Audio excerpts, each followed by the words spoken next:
On Being with Krista Tippett is supported in part by the John Templeton Foundation, funding research and catalyzing conversations that inspire people with awe and wonder. Discover the latest findings on neuroscience, cosmology, and the origins of life at templeton.org. To me, one of the most fascinating developments of our time is that human qualities we have understood in terms of virtue, experiences we've called spiritual, are now being taken seriously by science as intelligence, as elements of human wholeness. And Dacher Keltner and his Greater Good Science Center at Berkeley have been pivotal in this emergence. From the earliest years of his career, Dacher investigated how emotions are coded in the muscles of our faces and how they serve as moral sensory systems, the way a feeling like sadness or fear or a sense of injustice goes on to infuse how we see everything that's happening. He was called on as Emojis evolved.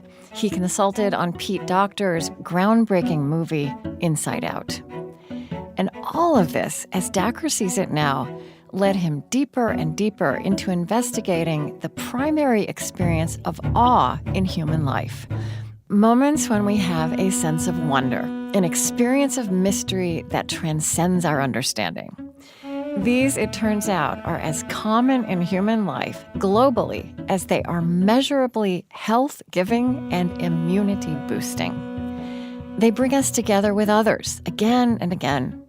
They bring our nervous system and heartbeat and breath into sync, and even into sync with other bodies around us. This science is a wildly accessible, minute-to-minute invitation to practice a common human experience that is literally life-giving and nourishing and actively good for this world of pain and promise that we inhabit. I'm Krista Tippett, and this is On Being.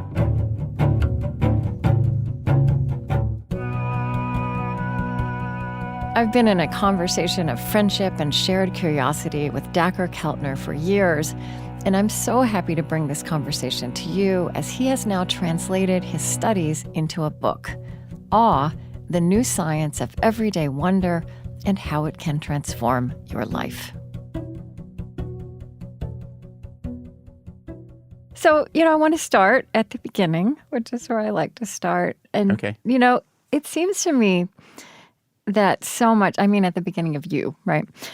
It seems to me that so much of your science, one way to talk about it, there are many ways to talk about it, but one way to talk about it is you are taking the stuff of what has always been moral virtue, and you're taking it into the laboratory.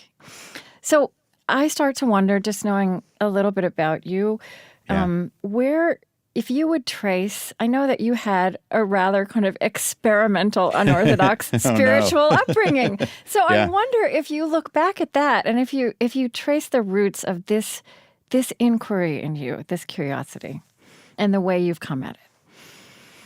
Oh, yeah.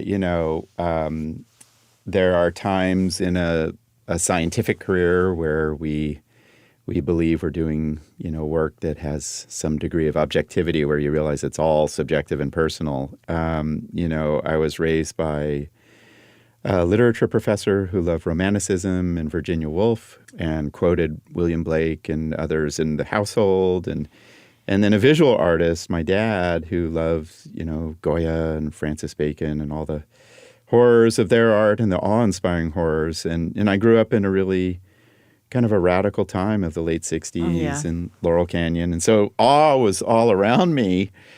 And I think that being raised by people in the humanities, and being a little contrarian, I guess, like kids often are, I always wanted proof.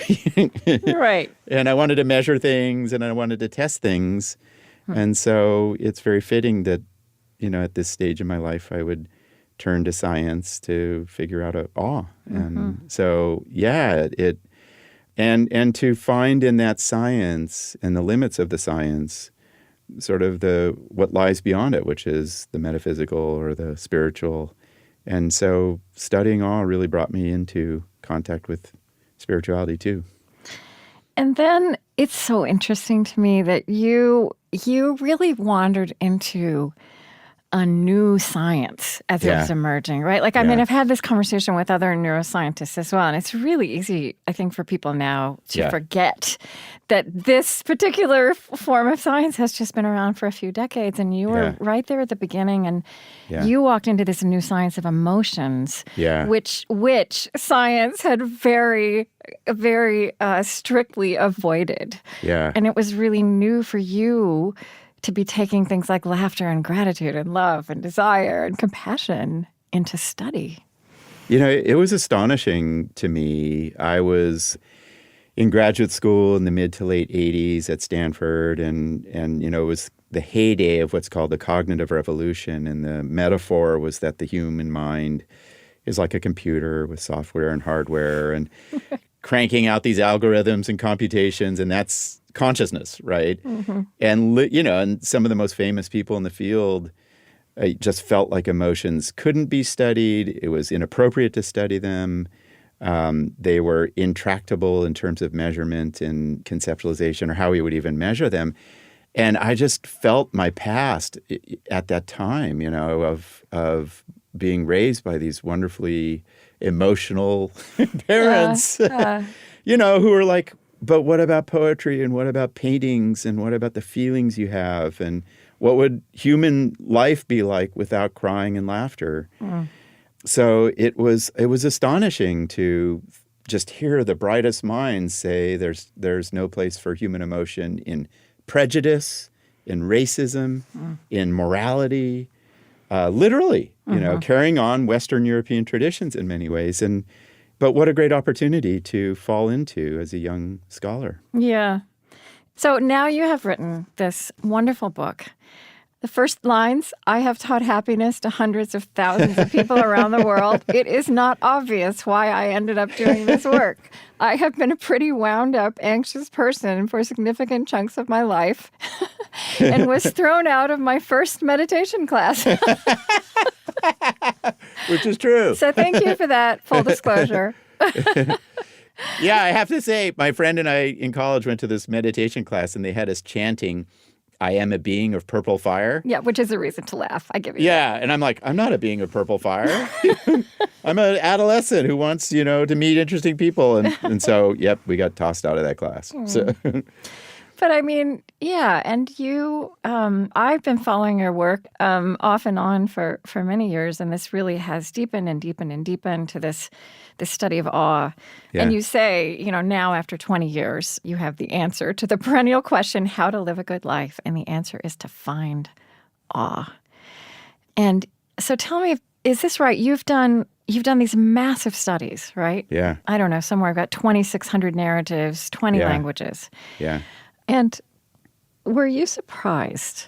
I kind of was to read that what most commonly led people around the world to feel awe was an experience of other people's courage, kindness, strength, or overcoming. Yeah, you know, the first surprise was it's other people around us, everyday people who bring us awe, moral, and what we called moral beauty. Yeah, and I love that language, moral beauty.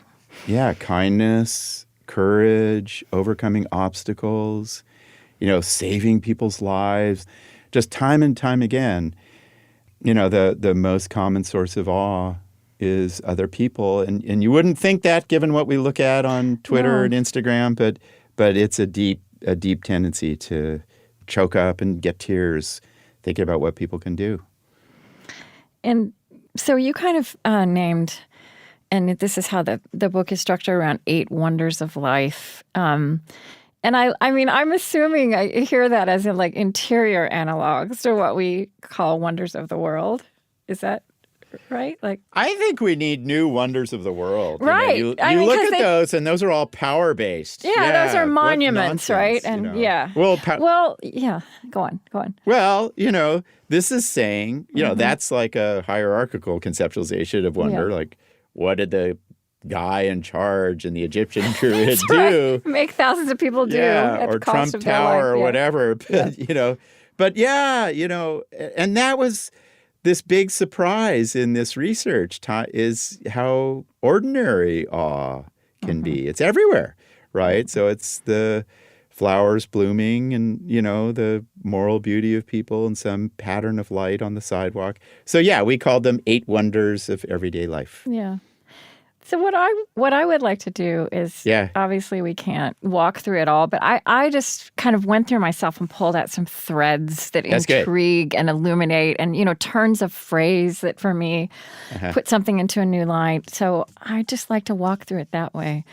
And and first of all, there is this, what you call the first wonder of life, moral beauty. Yeah. And there's this, in terms of this moral beauty of awe at the kindness and strength and courage and overcoming of others, you use this phrase, allowing goodness its own speech.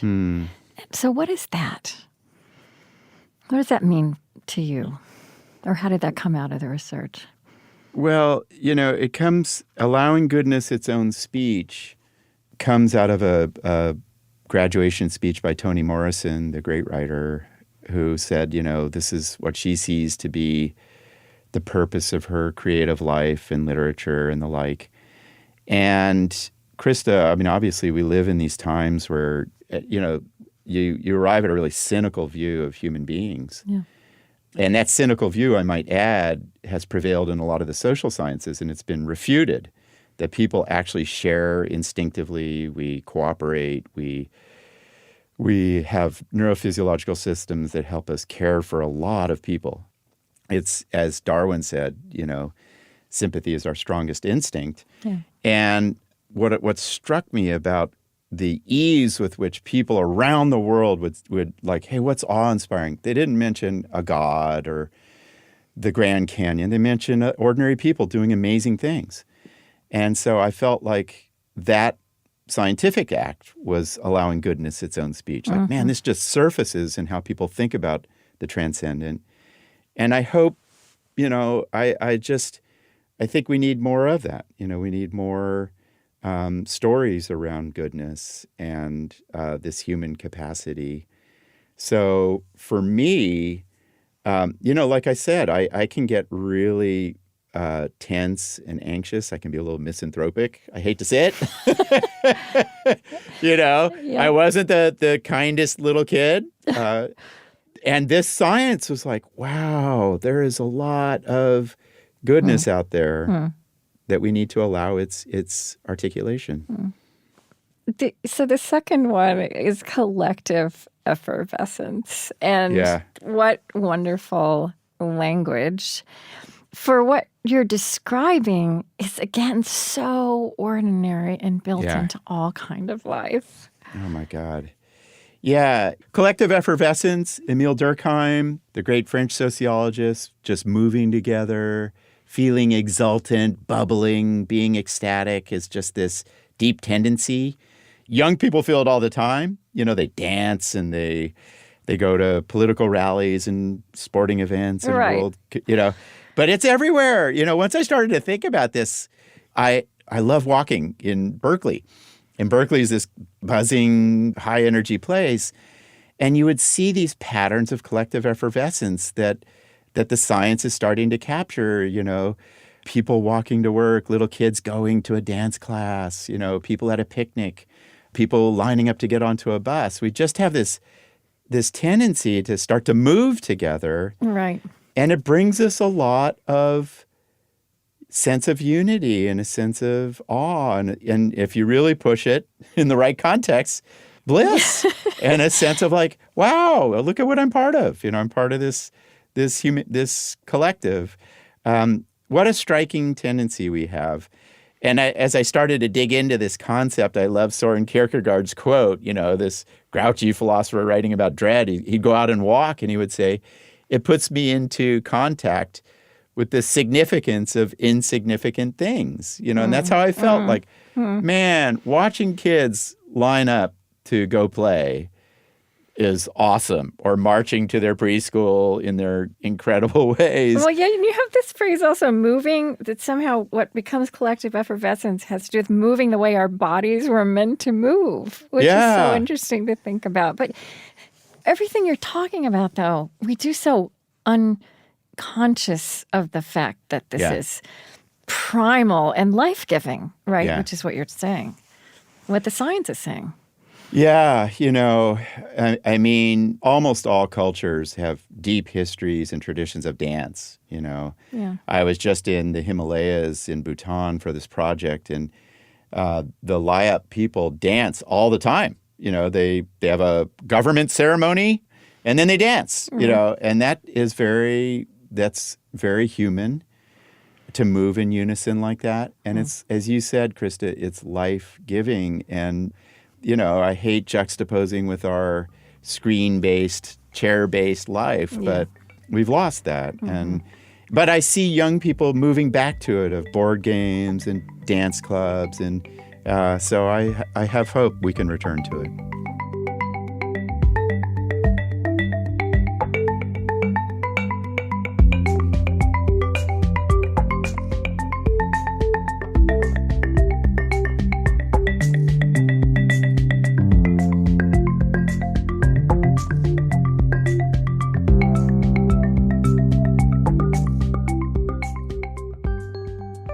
I mean, you also use this, you say awe is an emotion of the superorganism. And I've heard you talk about this in a few contexts. And I want you to talk about the superorganism. Because I guess, is collective effervescence also an expression of this when this happens, when we're together in these gatherings having these experiences?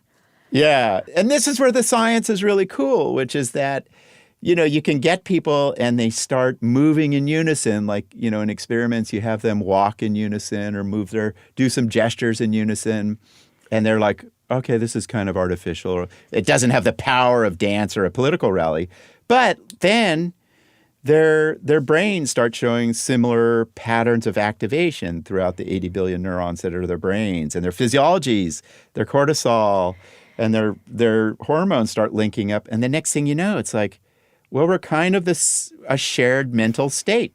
And you can measure that, right, with your science now. Yeah, definitely. You can measure that we literally physiologically sync up in all kinds of minute ways. Yeah. I mean, one study had people listen to music together, and their brains started to synchronize, people in the music venue, in a similar pattern of activation. So they're literally their neurophysiological mental state is similar. We did a study of really poor kids and veterans rafting, and we measured the hormone cortisol, which is a stress hormone. At the start of the day, their hormone levels were all different. They're separate individuals. Yeah. By the end of the day, after having rafted with a little collection of people, their hormone levels are the same. Lots of data on that. And that's striking, that these processes of collective effervescence, you're doing rituals in a church, right? You're chanting at a game. You are greeting people in a ceremony. They sync us up physiologically, which enables lots of good things. Yeah. Oh, gosh, it's so fascinating. Yeah. And then, of course, nature, which is maybe what I would have expected to be the first from 2,600 narratives. I might have thought that the most stories would be about awe at the natural world.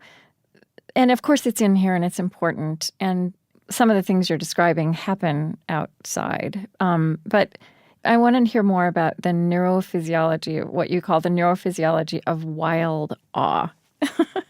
Which I guess is that awe that happens outdoors in the wild. Yeah, it is a universal.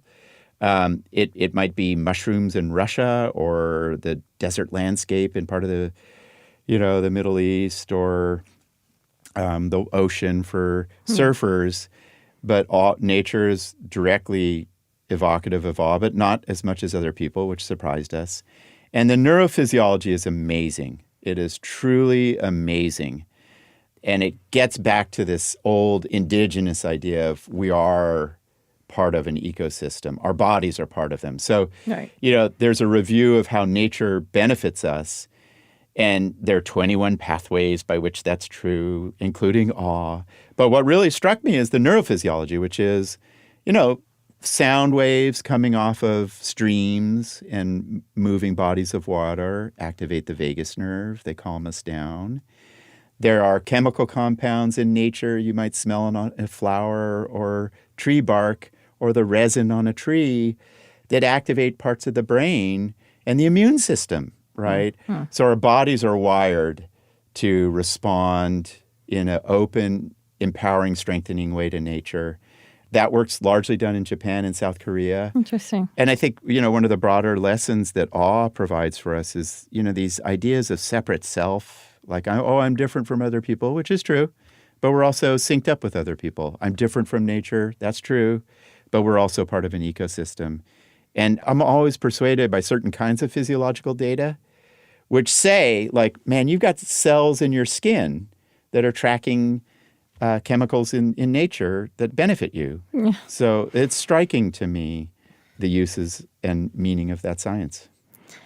And you mentioned the vagus nerve, which is our favorite nerve here at On Being. And I know that makes me tear up, I have to say.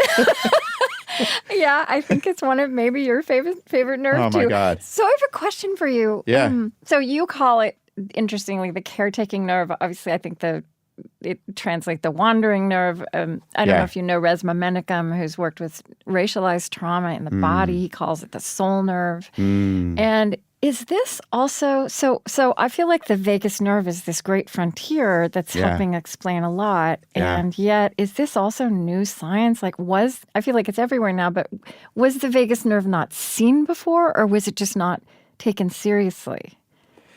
What a terrific question, Krista. And I love the phrase soul nerve. I'll use that going forward. Okay. I think we should use the word soul more often. I know you do, but we narrow-minded scientists should too. It's so striking to reflect on how cultural biases shape science and then our claims about human nature. For 60, 70 years, we've been studying fight or flight physiology.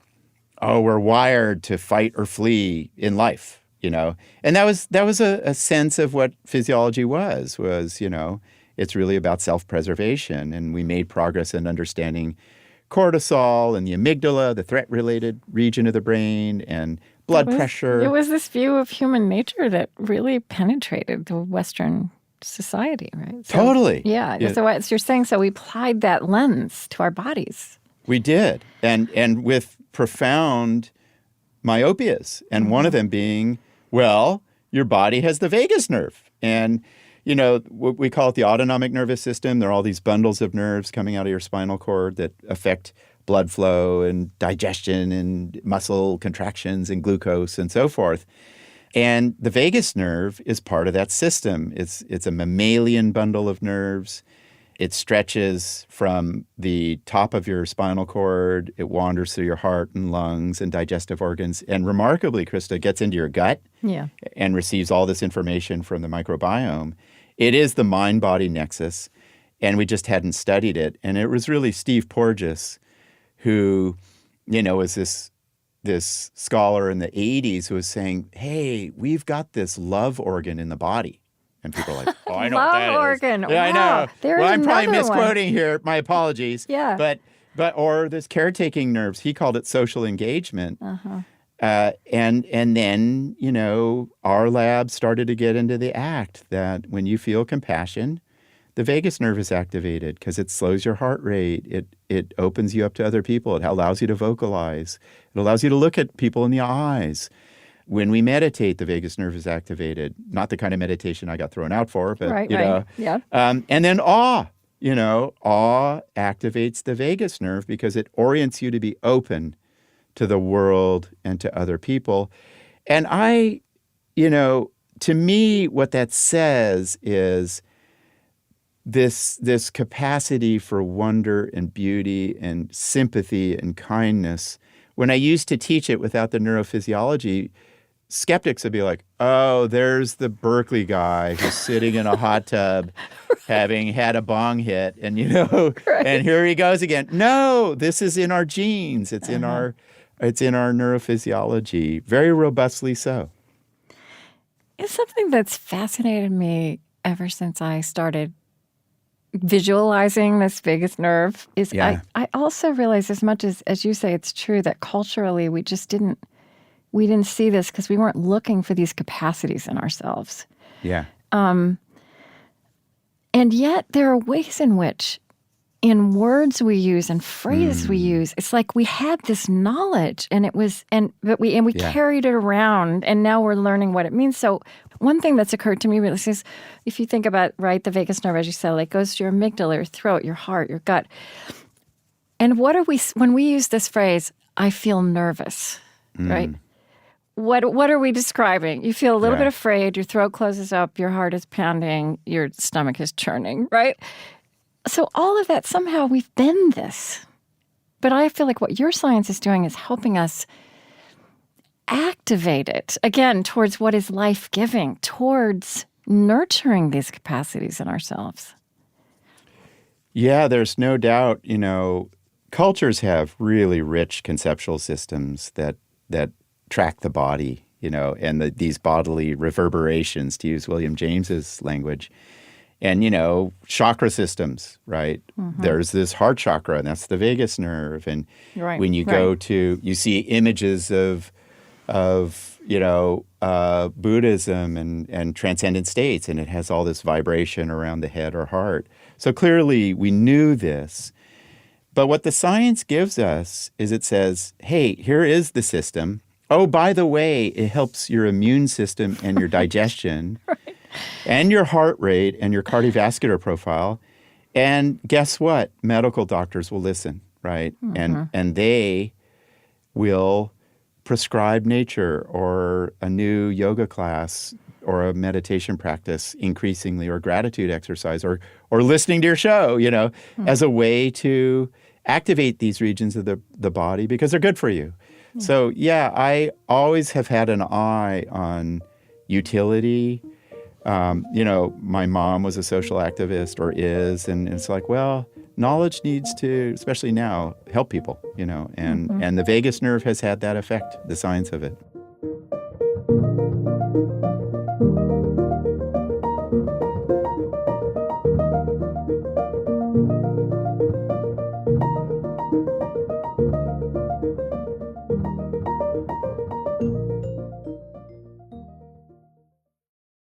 Support for On Being with Krista Tippett comes from the Fetzer Institute.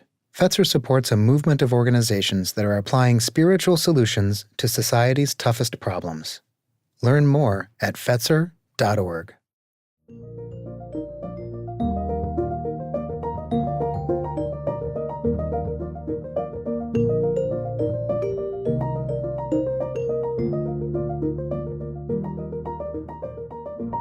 And of course, spiritual and religious awe is, of course, in here. It's part of it. And I don't know, it's number 6 in the it's number 6 in the list. But number 6 is religion. But kind of like, it seems to me like music as well as this one, spiritual and religious awe, they also show up in all these other places, right? Yeah. They show up in moral beauty and in collective effervescence and but I think another thing you've said about awe here is that awe also gives science and gives us collectively a new way in to talk about meaning and a compass for what matters. Wow. A compass for what matters. I just had a little goosebump reaction there. So, it's been so interesting, Krista. Forgive me for saying this, and your show has gotten people to think about spirit and soul and sacred, all these concepts that are very intuitive, that the world has used for so long, that were right at the front and center. I love Walt Whitman, saying, if the soul is not in the body, where is the soul? And I think he was talking about the vagus nerve and oxytocin. No, seriously. But I live in a world of science where we really, really did not study spirit or soul or religion. We really get awkward talking about it. We avoid it. And yet it is a deep human universal. And what I love about awe, and when I teach awe to different groups, like I teach a lot of medical doctors who are watching people die, and they want to talk about spirit. And they are very interested in, and the whole context of that moment is awe and wonder and mystery. And what's been striking to me in studying awe and then teaching awe or having conversations around awe with judges and doctors and, academicians and school teachers is it gets them to spirit and the sacred. And they say, wow, I felt awe backpacking with my daughter, and that's really what is spirituality for me. Mm-hmm. And that's actually true of 41% of Americans, that they find God or divine in nature, like Ralph Waldo Emerson did. And awe allows us to have that conversation. And then somebody who says, well, that's interesting. I find it in, going to church. And it has this feeling state, this quality that you can start having a more pluralistic conversation around, like William James was interested in. And I, Krista, I'm not a religious person. One of the other great family stories is we went to a largely Jewish school when I was growing up in Laurel Canyon, or a lot of Jews were in the school, and they, when Hanukkah arrived, they all got to go home, and my brother was asked his first grade teacher, why are all these kids gone? And the teacher said, well, they have a certain religious faith, and you believe in Jesus. And my brother went home hey, Mom, who's this Jesus guy? Okay, that's the kind of story we expect to hear from Berkeley, right? Yeah, Growing up where I grew up, in the middle of the country. But anyway, I'm rambling. But it allows us to have a conversation about spirit. Yeah, is all. I think also a place this takes my mind is to, just like we were saying that there's intelligence embedded in our language and cultures that science catches up with.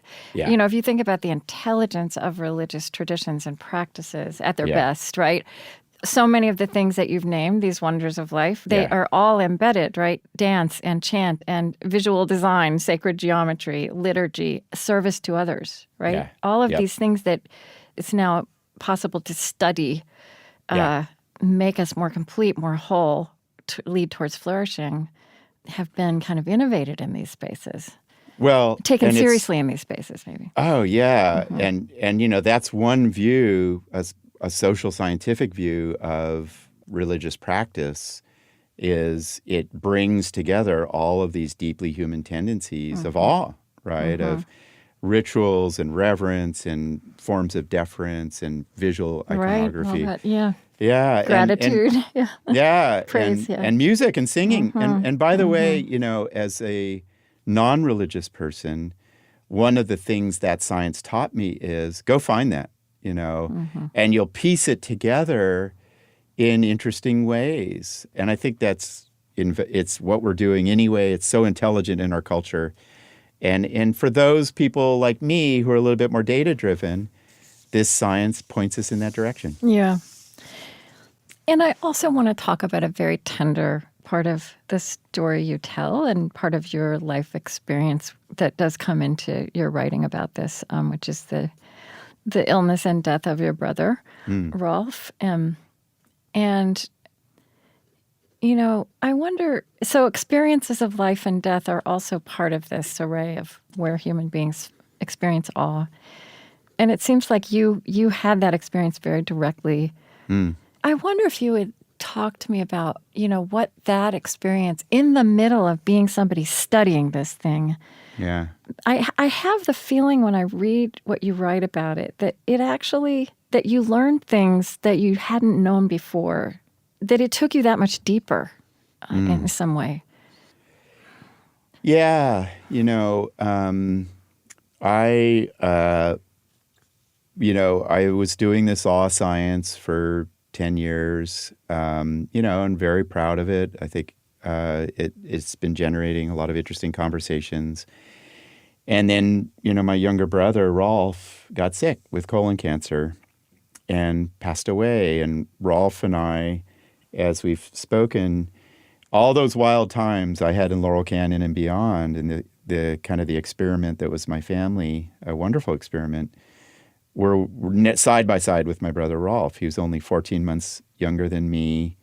We did everything together, from playing Little League to wandering foothills to wild trips, dancing, etc. Best men at each other's weddings.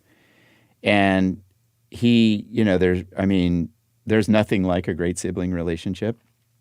He and I made sense of our lives together and looked at the world together and found awe together. And then, when I was watching him, colon cancer is horrible and it's horror. And watching him die knocked me into an aweless state where, like some Americans feel, where I was like trying to make sense of death and watching a really strong human being's body just get wiped out and deteriorate. And that was my brother's body that looked like my body. And, and I've never felt like I did. And it was like Joan Didion, like this madness of grief, just hallucinating, and I was barely sleeping. And then I also had the mystery that a lot of people have in our research, as we've found, of like the night he passed, I was full of wonder. I was like, what is life? Why do people we love vanish? Do they vanish? Because he sure felt like he was around me, and he still does. And to your point or question, Krista, I was aweless and probably clearly anxious and depressed after the grief, like a lot of people, or in the grief after the loss, as a lot of people are. And I used the science. I was like, man, I got to go find awe. Yeah, you wrote that. I went in search of awe, which is kind of a stunning statement because you were already in search of awe. But it feels like, I don't know, did you kind of make it a practice? I did. In a way that you hadn't before. I really did, I mean, one of the things, and I've done a little bit of work on grief, and anyone will intuit this, that when you lose people, you have this certain relationality with them, and you lose that, And my brother and I were awe seekers together, and we went backpacking and, to Mexico and to concerts, and there it went. And I was like, man, I don't know how to find the awe I need. And I made it a practice. I went to, and it's interesting for people to think about this, like, I did more awe walks ordinarily. I went to mountains. Yeah, say what the awe walks are. That's something you've... Yeah. It's a thing. So for me, the awe practice in the grief was awe walks are simply, we've tested this scientifically, like go out and do a walk and look for things that amaze you, and big and small, and you can do that.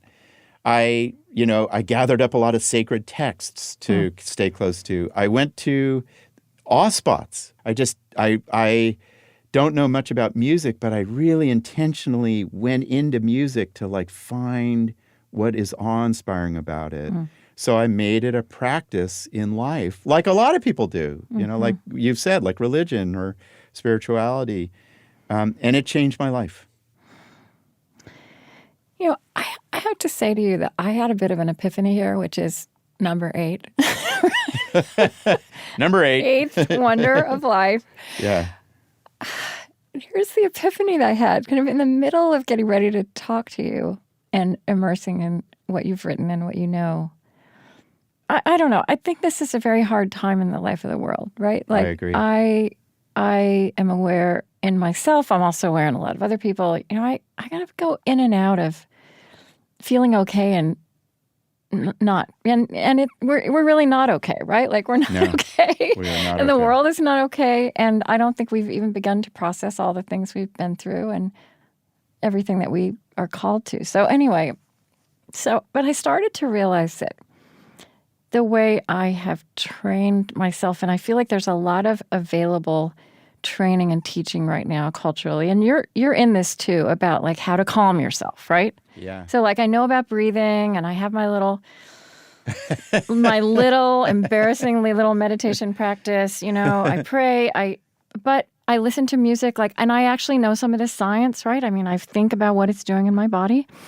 But I realized when I was reading you that all of that is it's remedial, right? It's like just getting, and I think, we also know, I've been hearing about there's research about when people do meditation in a remedial way, which is how a lot of us do it, just hanging on for dear life. How can I calm down?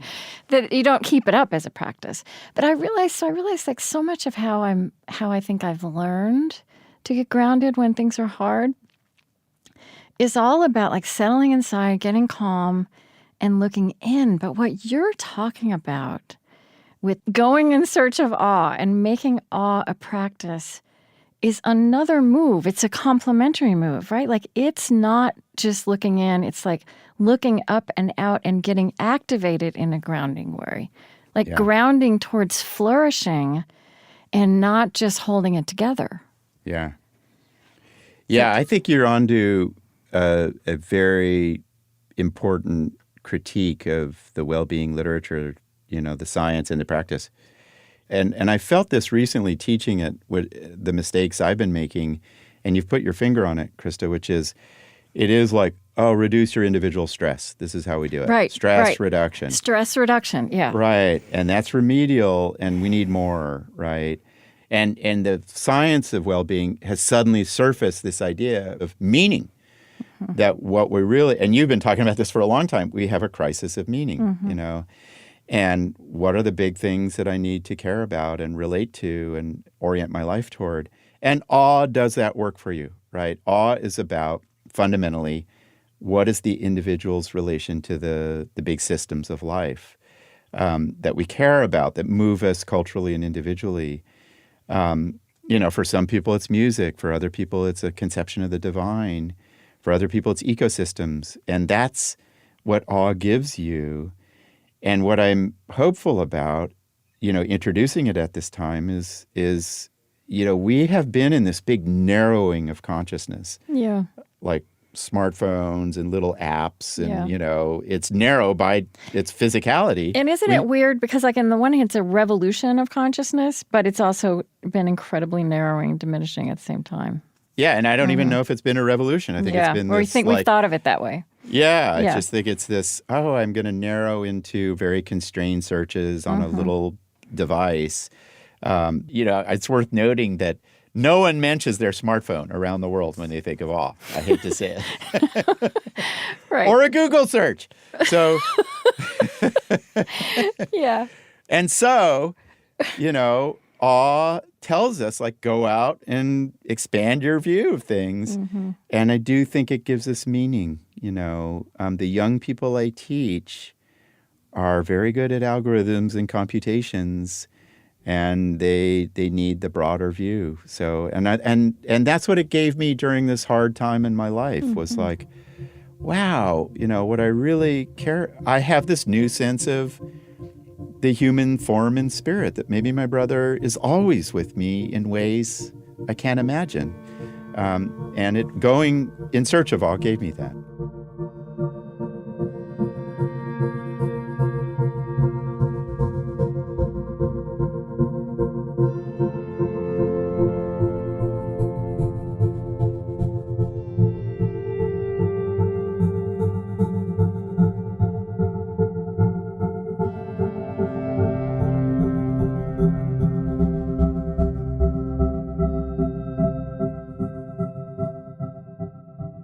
You've also said, and I don't want to talk about psychedelics because psychedelics get talked about so much now, God. but God. You've said maybe not as this big concentrated experience, high experience, but that you said essentially experiences of awe do the same thing in your brain that psychedelics do. And I mean, here's this very conclusive statement from you as a scientist. There is almost nothing better to do for the state of your mind and body than go get some awe.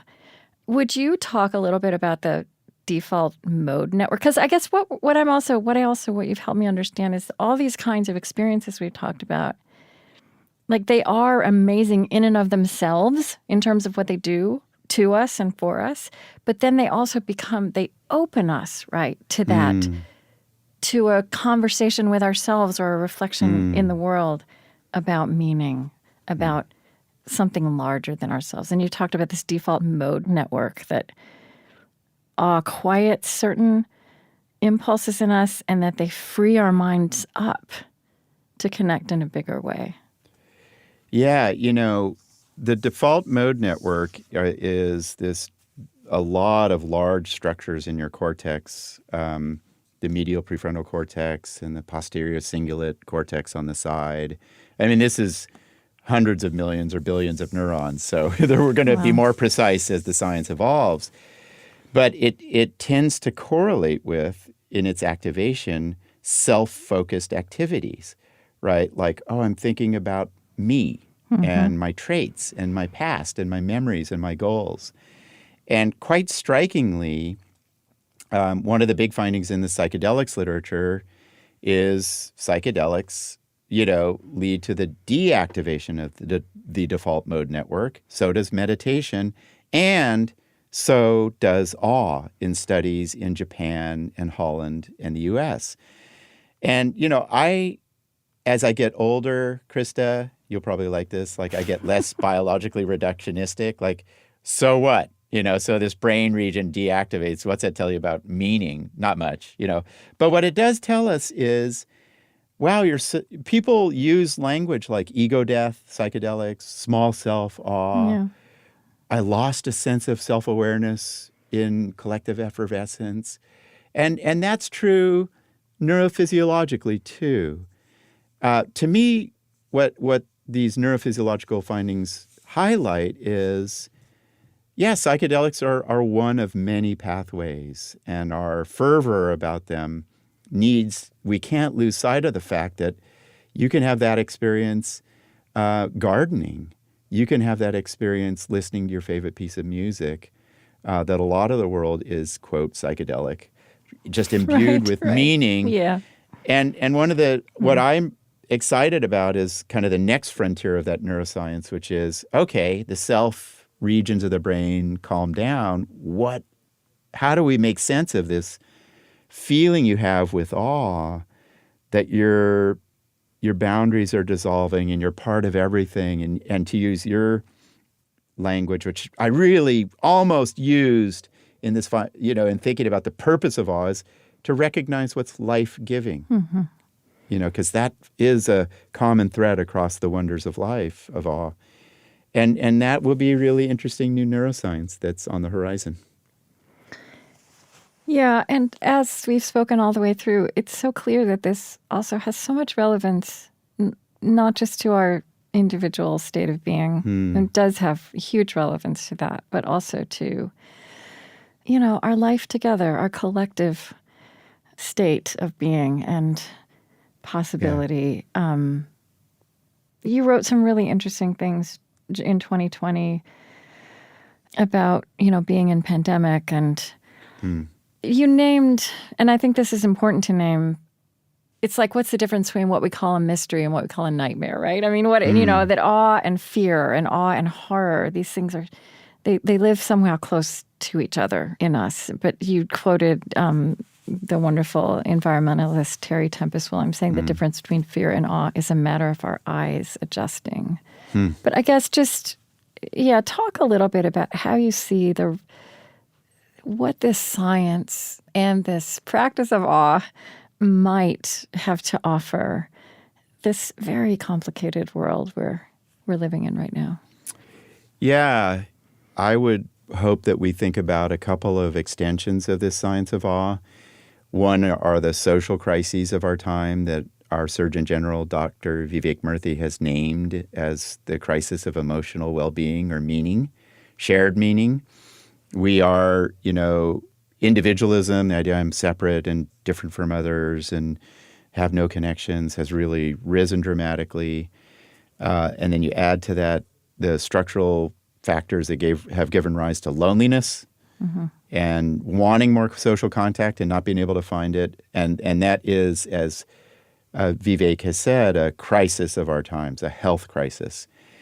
And awe, and where we find it and how it changes our minds, where when we feel awe in the moment, we suddenly feel like we're part of an integrated community. We do things that are good for the community. We build things like public art spaces or gardens or game nights that bring us together.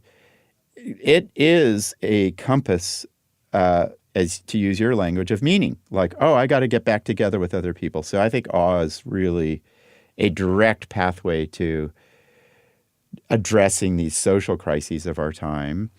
And then, the environmental crises, it's really clear from a lot of different kinds of data, from large-scale naturalistic data, going to big public art events, finding awe individually, that it makes you better behaved in terms of the environment. You eat less red meat, you walk more, or you drive less. And so amazing. yeah, and I think, you could come up with an interesting explanation, like it activates this old, evolved sense that I'm part of an ecosystem.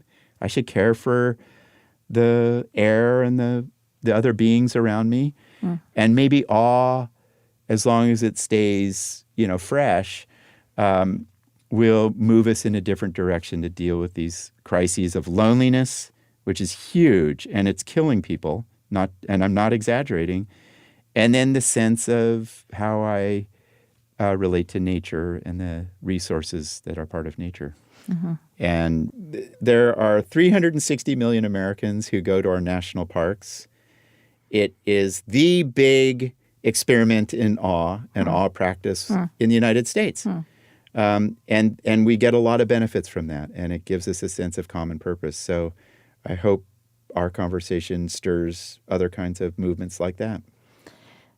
I don't want to finish before noting that you've mentioned goosebumps a few times. I know. I can't remember if you mentioned tears, but chills. Yeah. But for you, these are metrics, right? So another fabulous phrase that I don't want to end without putting out here is the emotional body. So we started out with you coding facial expressions, and now I think you're interested in the emotional body and the scholarship of tears. So would you talk about what all of those things mean and how important they are in ways oh my God, known? I love the body. No, but I would start with both William James, and of course this is much older, and Walt Whitman. If the soul is not in the body, where is the soul? That's a radical statement, right? That James also pursued, that the transcendent and the sacred and the spiritual are in our bodies. Not a very popular idea in a lot of Western European traditions. And as an emotion scientist, you see a statement like that. If the soul is not in the body, where's the soul? Okay, the soul's in the body. My sense of deep meaning is in the body. Then you start asking people, as we've done, and they say, oh yeah, I get the goosebumps. Well, what are the goosebumps? Well, there are two different kinds. One is the shudder, of horror. The other is the tingly sensation. I've had it a couple times today, Krista, of, rushing up your back like, wow, I get these little movements, these flashes of bodily sensation up into my scalp, which young people call ASMR today.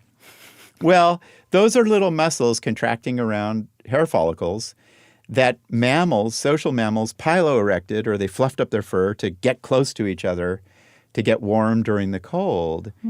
And so that analysis of the goosebumps, and that specific kind tends to correlate with awe, tells us awe in mammalian evolution is about getting close to others to face shared threats. And Frans de Waal, the great primatologist, said, oh, you've got to read Jane Goodall, because she noted that, the great apes show this early awe of absorption and goosebumps and the like, looking at waterfalls.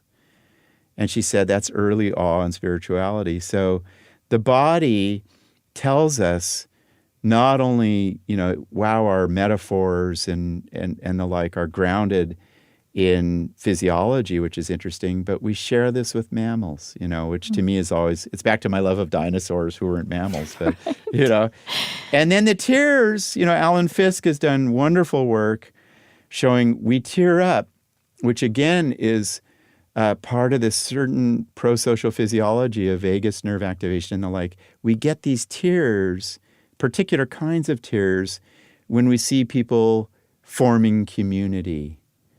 Right. And that's amazing to me. You see two Olympic athletes from different countries embrace and you tear up. Right. Or you see people of different. You're not even sure why. Yeah. In the restorative justice work I did in prisons, man, I would see white supremacist prisoners embrace a person of color and I would just be crying, and that's the bodily response that says, I'm observing people becoming part of a community, which is our one of our defining evolutionary accomplishments. So the body, to me, is just another language to say, hey, this isn't just pie in the sky, rhetoric that you'd hear on with Krista Tippett. Yeah. Or it's part of our body.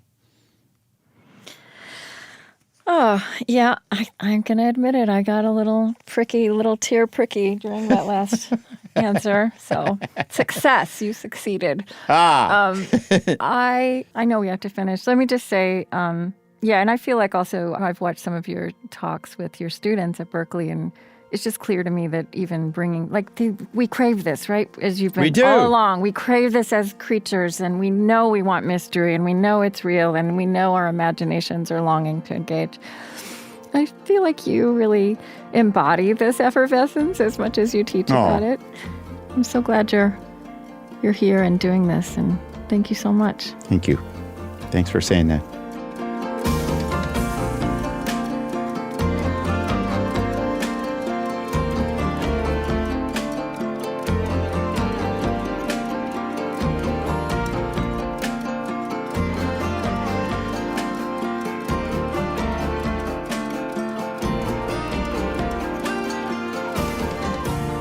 Dacher Keltner's new book is Awe, the New Science of Everyday Wonder and How It Can Transform Your Life. He's a professor of psychology at the University of California, Berkeley, and founding director of the Greater Good Science Center, and he hosts the Science of Happiness podcast.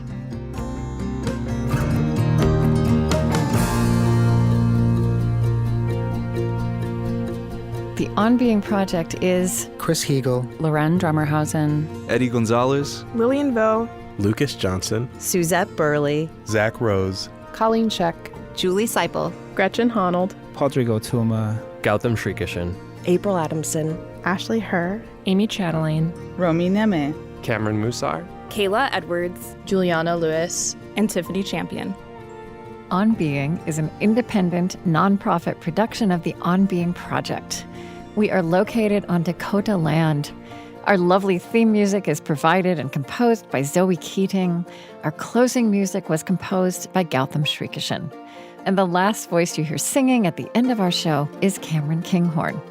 Our funding partners include the Hearthland Foundation, helping to build a more just, equitable, and connected America, one creative act at a time. The Fetzer Institute, supporting a movement of organizations applying spiritual solutions to society's toughest problems. Find them at fetzer.org.